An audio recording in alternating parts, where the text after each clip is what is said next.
27 दिसंबर की बड़ी खबरों के साथ पेश है हमारा बुलेटिन। राज्य निर्वाचन आयोग द्वारा 5 जनवरी को जिले की 4 सरपंच और 29 पंचों के लिए निर्वाचन प्रक्रिया मतदान करवाए जाएंगे। आपको बता दें कि जुलाई के दौरान जब पंचायतों के चुनाव हुए थे, उस दौरान डबल मनी प्रकरण की वजह से लांजी विकासखंड के अंतर्गत आने वाले बोलेगांव, बेनीगांव और सिरेगांव में चुनाव नहीं हो पाए थे। वहीं परसवाड़ा विकासखंड के अंतर्गत आने वाले उकुआ में सरपंच की मृत्यु की वजह से सरपंच का पद खाली हो गया था, जिसके लिए 5 जनवरी 2023 को मतदान की प्रक्रिया सुबह 7 बजे से दोपहर 3 बजे तक करवाई जाएगी।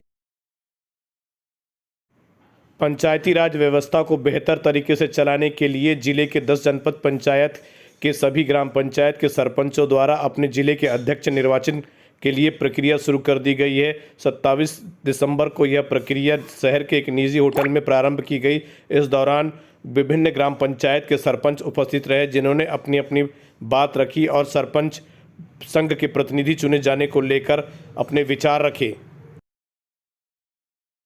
बीते दिनों से अपनी लंबित मांगों को पूरा करवाने के लिए हड़ताल कर रही मध्य प्रदेश स्वास्थ्य आशा कार्यकर्ताओं द्वारा अपनी मांग को मनवाने के लिए आंदोलन को उग्र करने की योजना बनाई जा रही है। इसी कड़ी में 27 दिसंबर को मध्य प्रदेश कर्मचारी संगठन के पदाधिकारियों द्वारा आशा कार्यकर्ताओं के हड़ताल स्थल पहुंचकर उन्हें अपना समर्थन दिया गया और हड़ताल को उग्र करने की बात कही गई। इस विषय में पूरी जानकारी आशा कार्यकर्ता संगठन की पदाधिकारियों द्वारा कुछ इस प्रकार से दी गई। सर, एक ग्रामीण जैसे हम 23 तारीख से यहाँ पे धरना प्रदर्शन कर रहे हैं, इसमें ग्रामीण जनता को बहुत सारे ये हो रहे हैं। उससे क्या है, स्वास्थ्य व्यवस्था ठप होती जा रही है, प्रसूति महिलाओं को सही टाइम पे उपचार नहीं हो पा रहा है, टीकाकरण रद्द हो रहा है और बहुत सारी ऐसी कई सारी बीमारियां हैं जो स्वास्थ्य सेवाएं नहीं दी जा रही हैं। कोरोना संक्रमण महामारी के नए वेरिएंट के बाद मध्य प्रदेश शासन ने भी अपने स्वास्थ्य विभाग के अमले को पूरी तरह से अलर्ट कर दिया है। उनके द्वारा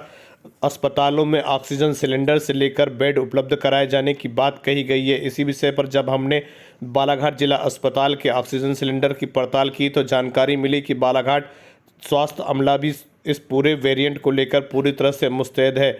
जानकारी दी गई कि बालाघाट में ऑक्सीजन सिलेंडर पूरी तरह से काम कर रहा है और बेहतर तरीके से उनके द्वारा पूरी तैयारी कर ली गई है। ऑक्सीजन सिलेंडर से लेकर ऑक्सीजन पाइपलाइन तक पूरी व्यवस्था कर ली गई है। इस विषय पर पूरी जानकारी ऑक्सीजन प्लांट के नियंत्रक द्वारा कुछ इस प्रकार से दी गई। यहाँ पर 3 प्लांट है, 2 पीएसए प्लांट है, एक 1000 एलपीएम लिक्विड पर मिनट का है और एक 570 लीटर पर मिनट और एक लिक्विड प्लांट है 6000 लीटर का। तो अभी जो तुरंत में जो सप्लाई है वो लिक्विड प्लांट से होगी सभी वार्डों में। कितने सिलेंडर?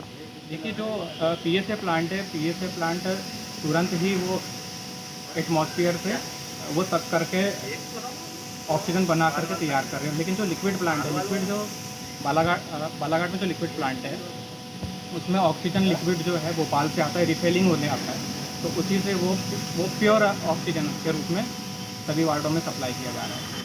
बालाघाट जिला मुख्यालय से कुछ दूर स्थित खुरसोड़ी सोसाइटी से होने वाली परेशानी को लेकर ग्रामीणों और जनप्रतिनिधियों ने मिलकर जिला कलेक्टर के पास पहुंचकर एक ज्ञापन सौंपा और बताया कि खुरसोड़ी सोसाइटी से किस तरह से परेशानी हो रही है, उसकी व्यवस्था को किस तरह से बदला जा सकता है, जिससे स्थानीय स्तर पर ग्रामीणों को किसी भी तरह की परेशानी का सामना नहीं करना पड़ेगा। इस विषय पर स्वयं जानकारी जनप्रतिनिधियों द्वारा कुछ इस प्रकार से दी गई।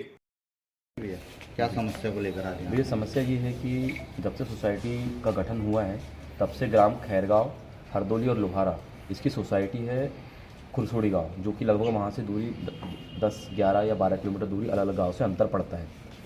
उन लोगों को खाद बीज लाने के लिए, सोडा पानी लाने के लिए बारिश में भारी समस्या का सामना करना पड़ता है, क्योंकि दूरी बहुत ज़्यादा है और कभी बारिश में रास्ता बंद है या कोई अधिकारी नहीं आया तो उनको एक दिन पूरा ख़राब होता है, फिर अगली बार जाना पड़ता है। बुलेटिन के अंत में चलते चलते मौसम का हाल। मौसम विज्ञान विभाग के अनुसार मिली जानकारी के अनुसार आगामी दिनों में मौसम के हाल में कुछ परिवर्तन हो सकता है। जहां दिन के समय सुबह के समय कोहरा छा सकता है, तो वहीं दोपहर के समय आसमान में काले बादल छा सकते हैं, जिस कारण पारे में उतार चढ़ाव देखा जा सकता है। अधिकतम पारा 26 डिग्री और 28 डिग्री के बीच रहेगा, तो वहीं न्यूनतम पारा 14 से 10 डिग्री के बीच में रहने की उम्मीद जताई जा रही है, जिससे अनुमान लगाया जा सकता है कि आगामी दिनों में बालाघाट जिले के भीतर मौसम के मिजाज में उतार चढ़ाव महसूस किया जा सकता है। इसी तरह बालाघाट जिले की हर अपडेट खबर देखने के लिए हमारे चैनल को करें सब्सक्राइब और हमारे साथ रहे पूरी तरह से अपडेट।